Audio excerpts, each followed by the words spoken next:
Merhaba Beşiktaş taraftarı. Bugün herkesin dilinde tek bir soru var. Cristiano Ronaldo, Beşiktaş'a gelir mi? İngiliz basını Mirror'ın iddiasına göre, Al Nassr ile sözleşmesi 30 Haziran'da bitecek olan Ronaldo'nun transfer seçenekleri arasında Beşiktaş da var. Beşiktaş'ın teknik direktörü Ole Gunnar Solskjaer, Ronaldo'nun Manchester United'da en golcü olduğu dönemin hocası. Bu bağ, transfer ihtimalini güçlendiriyor mu dersiniz? Ancak, Beşiktaş'ın bu transfer için bütçesi ve Şampiyonlar Ligi faktörü büyük soru işareti. Taraftarlar ise çoktan sosyal medyada Kometo Beşiktaş Ronaldo etiketiyle kampanya başlattı. Peki, sizce bu transfer gerçek olur mu?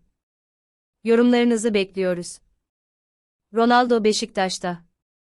Hayal mi, gerçek mi? Takipte kalın.